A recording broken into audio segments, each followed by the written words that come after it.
Tenemos el privilegio en este retiro de que Dios está trabajando con una carga muy profunda para sembrar en nuestros corazones. Hay una unidad en lo que estamos recibiendo que evidentemente es una carga que el Espíritu Santo está queriendo sembrar profundamente en nuestros corazones. Dios tiene ahí en lo profundo, ahí en esa pasión, esa carga. Dios está pensando en multitudes, está pensando en gente, está pensando en esta nación. Y hay una aflicción en su corazón por la situación de la sociedad, por esta multitud que está necesitando esta iglesia que se levante poderosa, ¿no? Y eso que está en el corazón de Dios viene unido con la carga del corazón de Dios por una iglesia militante, una iglesia que se levante, que salga de las paredes, que salga a la guerra, que salga a conquistar. Y creo que hay algo en el espíritu que el Señor está queriendo trabajar en nuestros corazones, porque evidentemente para que se levante esa iglesia poderosa que alcance las multitudes, esa obra tiene que comenzar en nuestros corazones. Por eso nos está hablando de quebrantamiento, de cuidar nuestro corazón. Así que creo que hace falta un tiempo de buscar del Señor, hace falta un tiempo, quizás podamos tomarnos un tiempo de quebrantamiento delante de Dios, dejando que el Espíritu Santo continúe esa obra de quebrantamiento en nosotros y de alumbramiento. Y yo quisiera aportar algo que el Señor puso en mi corazón, que está en bastante consonancia, por eso es que me pidieron que pudiera compartir esto, porque realmente un tiempo buscando al Señor con esta carga pastoral, sufriendo por la congregación, anhelando ver esta iglesia victoriosa, anhelando salir de las cuatro paredes, clamando al Señor. ¿Cómo hacemos, Señor? ¿Cómo como pastor? ¿Cómo hacemos para sacar la congregación afuera? ¿Cómo hacemos para que se rompa la esterilidad de nuestras congregaciones? Para que los grupos caseros sean multiplicados, para que realmente haya un mover de gente nueva, de conversiones en nuestras congregaciones. Y con esta aflicción en mi corazón estaba orando, buscando al Señor. Mejor dicho, estaba corriendo, ¿no? Porque mi mayor tiempo de oración es cuando corro, pero bueno, es otra historia. Y me vino esta visión así, me vieron algunas imágenes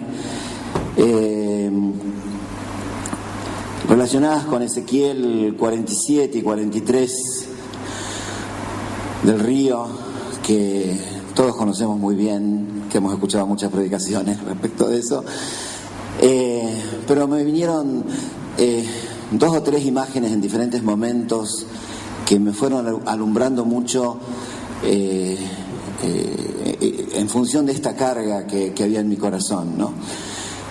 Por un lado, mientras estaba esa mañana que comenzó ese día corriendo, me vino una frase de una canción en inglés que después se me abrió el entendimiento y decía que yo quiero vivir cuando el río penetra en el mar, ¿no? Y me entró así gráficamente ese lugar, ahí en Ezequiel 47, el final del río es cuando el río penetra en el mar. El mar, en la Escritura, siempre es una imagen de la sociedad, de la gente, la turbulencia, la violencia, todo lo que escuchamos hoy en la tarde, refleja esa turbulencia, ese ruido, ese desorden del mar. Por eso el mar siempre en la Escritura refleja, se refiere a la gente, a la sociedad, al desorden, a la violencia, a la potencia que hay, a toda esa evolución que hay en la sociedad, que bueno, que es un poco lo que fuimos escuchando en el día de hoy. Y me vino esta carga de vivir ahí, donde ese río poderoso que viene del trono del Señor penetra en el mar, y esas aguas vivas que brotan de nuestro interior, que conforman ese río, penetran en el mar y producen la sanidad de todos los peces que nacen y de todos los que... Y ese es el lugar de la iglesia, ese es el lugar nuestro, ahí, ese río de agua viva que brota de nuestro interior, que viene del trono, es el río que penetra con turbulencia, con potencia en el mar, produciendo la sanidad y la salvación de todos aquellos que nadan por ese río. Así que veníamos hablando de esto con Jorge antes de esta predicación, y fue un poco lo que nos dio también esta carga de seguir orando en esta dirección. La otra imagen que me vino relacionada con esto tiene que ver con el origen del río. Y también fue realmente enriquecedor en función de esto que les quería decir al principio, ¿no? De esta aflicción como pastor de ver una iglesia que viva en victoria, que viva evangelizando, que viva con fruto, que viva con milagros, que viva en el poder de Dios, esa iglesia que está en el corazón del Señor. Y vi ahí en el origen del río, dice que el río que todos sabemos que nace del trono, según Apocalipsis también y ahí en Ezequiel mismo, y dice que salía por el umbral de la puerta, era finito, por el umbral de la puerta, y comenzaba a bajar. Y ahí comprendí que siempre entendí mal este versículo, que siempre lo entendí como que entrar en las profundidades del Espíritu era ir metiéndome en el río para entrar en profundidad. Y ahí me di cuenta que lo que el Señor me estaba diciendo era algo totalmente diferente. Los ríos nacen en la montaña, yo soy patagónico también, así que los que anduvieron por la Patagonia saben que los ríos son muy finitos en las alturas, muy poco profundos, llegan hasta el tobillo apenas, y ese río que nace finito, que nace, se va, en la medida que se va adentrando en el mar, va alcanzando potencia. Los ríos de la Patagonia, cuando vos los ves en la cordillera, son re chiquititos, y después cuando llegan al mar son ríos torrentosos que vienen con un cauce, con una potencia, que se introducen en el mar con mucha violencia.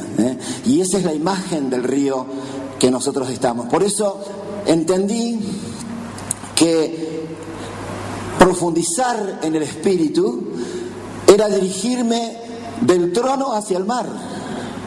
En la medida de que más me dirigía hacia el mar, más entraba en las profundidades del Espíritu. En la medida que me iba de la oración, del quebrantamiento a la evangelización, en la medida que iba hacia la necesidad, ahí era donde iba adentrándome en las profundidades del Espíritu. Ahí iba donde iba creciendo en la unción. Porque Dios da al que da. La parábola de los talentos, le da más al que más tiene, es la economía del Señor. Por eso entendí que entrar en la profundidad del Espíritu estaba requiriendo estas dos cosas. Estaba requiriendo mantenerme en el río, es decir, moverme hacia los lugares donde Dios obra, salir de donde Dios no está trabajando, de la quietud, de la comodidad, y moverme hacia donde Dios está trabajando, el quebrantamiento que hablábamos hoy, del corazón. Dios obra en el quebrantado, Dios obra en la oración, Dios obra en la comunión de los santos, Dios está cuando servimos, Dios está cuando evangelizamos. Entonces necesitamos movernos, tener los pies en el río, mantenernos en los lugares donde Dios está obrando, pero con la firme dirección de ir dirigiéndome hacia el que tiene necesidad, de ir a la búsqueda del necesitado, que es un poco también lo que nos estaba empujando Anacondia en el video. Y el otro elemento que también se fue agregando con respecto a esto tiene que ver también con Ezequiel 43, que es ese río es la consecuencia de la gloria del Señor que llena el templo. El río, y es interesante, dice, si lo encuentran ahí en Ezequiel 43, dice que la gloria del Señor venía del oriente, venía del oriente. Entró al templo, salió por la rendija, entre otras cosas. Nosotros siempre queremos encerrar al Señor en templos y el Señor se encarga de salir por la rendija. Se encarga la forma de ir al necesitado. Nosotros lo queremos tener quietitos y acomodados en nuestros lugares de reunión y el Señor se encarga de salir por el umbral para que vayamos al que tiene necesidad. Amén. Como en Cantar de los Cantares, la novia que lo quería tener encerrada en su recámara y el novio que quería ir saltando por los montes y collados. No lo podemos contener en cuatro paredes. No lo podemos tener encerrado, porque el Señor quiere que nos dirijamos hacia la necesidad. Y es interesante que el río iba hacia el oriente. Así que la gloria viene de la necesidad. Porque Dios, como también decía Carlos hoy, Dios está trabajando afuera. Y me atrevería a decir, está trabajando más afuera que acá adentro. Está llamando a los corazones para la conversión. La gloria de Dios trabaja poderosamente fuera de nuestras cuatro paredes. Todo el ministerio de Jesús fue afuera. Todo el ministerio de Jesús fue en la calle. Y es ahí donde está la gloria del Señor. Y la gloria del Señor viene para renovar, para visitar, para fortalecer la iglesia, para fortalecer los corazones, pero para conducirlos a la necesidad. Es el mismo principio desde Abraham. Te bendeciré para que seas de bendición a todas las familias de la tierra. La gloria del Señor nos bendice. La gloria del Señor nos impacta, nos transforma, nos quebranta. Hay un fuerte llamado al quebrantamiento, a la oración, a la búsqueda del Señor. Amén. Pero ese fuerte llamado tiene el para qué. Si todo eso es para encerrarlo en nuestras experiencias, en nuestras cuatro paredes, el Señor se va a encargar de destruir nuestros templos y mandarnos afuera, porque la carga del Señor está en una iglesia que entra en las profundidades del Espíritu en la medida que se dirige hacia el necesitado y va a buscar ahí, a identificarse con ese clamor que sube al trono del Señor de toda esta sociedad doliente y sufriente y afligida. Todo ese clamor llena el trono, como la sangre de Abel que clama por justicia. Hay un montón de injusticias que están subiendo al trono y que le están haciendo doler el corazón de Dios, y Dios está necesitando una iglesia con hambre de esa gente, con hambre, queriendo cubrir el vacío que hoy está dejando la iglesia, porque nuestro lugar es allí afuera, trayendo sanidad y trayendo salvación. Así que creo que esto es lo que el Señor nos está afirmando en los corazones. Hay algo profundo que el Señor está queriendo hacer en nosotros en estos días. Hay algo en lo profundo de nuestro corazón y este clamor que tenemos por la calidad de nuestras congregaciones está subiendo al trono del Señor y el Señor nos está enviando hacia afuera. Amén. Amén.